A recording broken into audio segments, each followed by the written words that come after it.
Aux États-Unis, la commission d'enquête restreinte du Congrès a replongé dans l'attaque du Capitole du 6 janvier dernier. En ce premier jour d'audience, 4 policiers qui ont défendu le bâtiment contre une horde de centaines de partisans de Donald Trump ont témoigné de la violence de l'assaut. Parmi eux, Michael Fannon a été attrapé, battu, visé par un taser et a fait un bref arrêt cardiaque. J'essayais de repousser les gens, de créer de l'espace, tout en sachant que des individus essayaient de s'emparer de mon arme. Je me souviens distinctement de l'un d'entre eux qui s'est jeté sur moi à plusieurs reprises, essayant d'attraper mon arme. Les officiers ont décrit l'horreur et la peur ressentie lorsque les émeutiers ont envahi le bâtiment. Un autre policier a décrit une lutte au corps à corps, centimètre par centimètre, qui ressemblait à une bataille moyenâgeuse.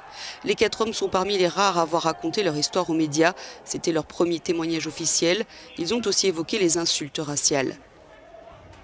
Jusqu'à présent, la justice américaine a mis en accusation 3 émeutiers pour des crimes de terrorisme.